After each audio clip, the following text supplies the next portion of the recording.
So developed by Ironwood Studios and released in 2024, Pacific Drive is a first-person survival game where you play as the nameless driver.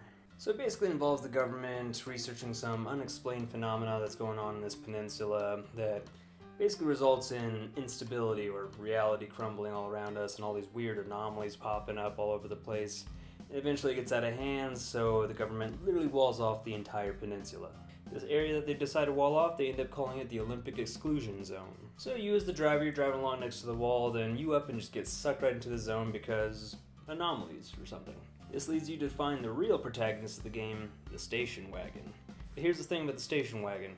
It's not any old station wagon, but it's a remnant. Remnants are essentially one of many different random items in the exclusion zone that are basically given some weird anomalous powers that attract people to them when they get near them. Come to think about it, it really reminds me of that Control game where you have like weird objects all around the facility that have these strange powers about them. And this is the really clever part of the game because the remnants attract people in and apparently they make them go mad and travel deeper and deeper into the zone until they inevitably meet their death at the hands of some weird anomalous event. And they describe that the warning signs of this occurring is that the person becomes more and more obsessed with the remnant.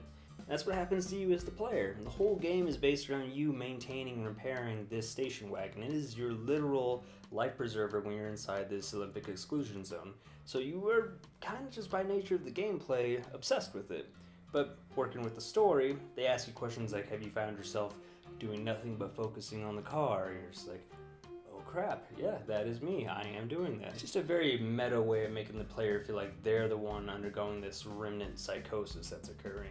From here on out, you meet three scientists who talk to you on the radio, and honestly, I really enjoyed the dynamic between the three of them. They're great characters despite the fact that you never end up actually seeing them.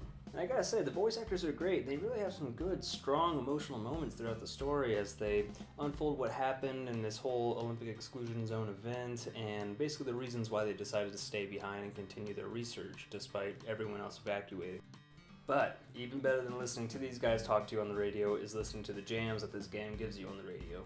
I mean, holy hell, the soundtrack is really awesome, and one of my favorite parts about it is like all the music, I would call it road trip themed, and it's just a jam, all of it. I would get the whole soundtrack and listen to it for days. And honestly, you kind of do, because admittedly, you end up just listening to the same 10, 11 songs over and over and over again as you play the game over several days, but can't say I ever really got sick of it. And that brings me to the gameplay of the game. It's really roguelike in its structure because you basically set a route out that you want to go, you prepare as best you can, you make up all the supplies you need, stock up, soup up your car, and then you go out. And the whole goal is just to gather as many supplies as you can while going to your ultimate destination without dying, obviously.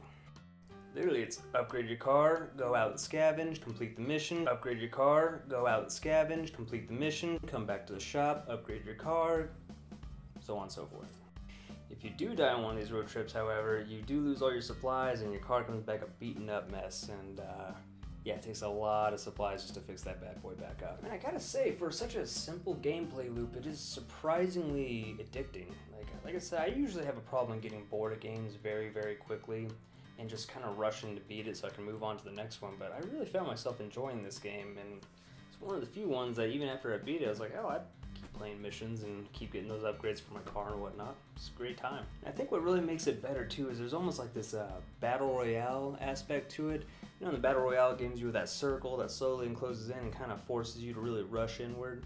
They kind of got the same thing in this game. You got this instability circle that's just closing in on you, and if it gets around you, you're basically sure to die. So it really rushes you to get all the supplies you can and get to the objective as fast as possible before that happens. And the fact that you got loads of anomalies and inclement weather that is doing everything it can to possibly wreck your car, it really makes for a pretty intense situation as you're going through these objectives. And not just intense, but badass, man. There were a few times, like, my car was just beat to hell. It's winding so hard, it almost blows me off the road. I've got these anomalies stuck in my car, just poisoning me and the car. I'm driving to the objective, the circle's right behind me. I am just heart pounding, racing as fast as I can, trying not to hit a rock or a tree, and then you eventually get to this really badass exit that I don't want to spoil, but it's basically on the cover. it's awesome. Game's got me feeling it, man. And when you get back to the shop with all your supplies, the game's got a lot of unique customization options. You can change the stickers and decals on your vehicle. You can change the little dashboard and your stick shift and your steering wheel. You can change all the paneling and whatnot that has better armor so you can survive a little better out there. Change your engine, change your tires, all kinds of stuff. You can really build your own car in this game and personalize it, which I really appreciate. I gotta add on, there's this quirk system in the game. It's super clever, but I don't want to spoil it, but basically I thought the game was glitching for a solid 50-60% of my playthrough, and I was going to talk a lot of smack about it. Then I realized I was part of the game, and I had to laugh at myself on that one. And speaking of that, there really wasn't much glitchiness at all. I had maybe like 1 or 2 instances where for some reason some item from my inventory got stuck in the side of my car, but I mean, beyond that, the gameplay's great. It's super smooth, it looks beautiful, it's pretty awesome. The graphics have this like realistic, but almost looks more like a painting than an actual like, realistic graphics. And I don't know, it just makes everything really beautiful, super colorful, super bright and vibrant. I don't know, it was beautiful to look at. So, the game looks great, plays great, and the story, though really simple, is really impactful and effective, man. Sometimes you don't really need a big, complicated story. You just need a goal and then a fun gameplay loop to get you to the end there. And it definitely helps that it's set to the backdrop of a really cool sci-fi concept. I mean, just think about an area where reality just ceases to act normal and everything seems to go haywire. It's pretty interesting. And the land, the characters you interact with, and the ending. I mean, it really kept me engaged the whole time and got me in the feels a little bit at the very end.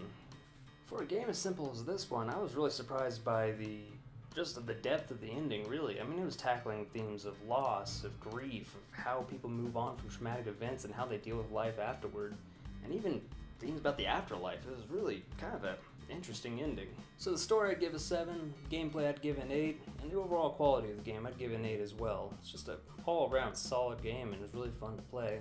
And that puts it at a 23 out of 30, and by virtue of being the first game that I've reviewed, it's going to be my #1 overall game on my ranking list. Don't worry, that's not permanent, that's just what it is right now, but I'm going to be reviewing more games. So yeah, I gotta say, I tell you, it's been a while since I've played a game that I beat it, and I don't want to just immediately move on from another game. I literally was like, hey, I'll do another run or 2 before I put this thing away. I mean, it really has been a long time since I've had that, so I really appreciate this game.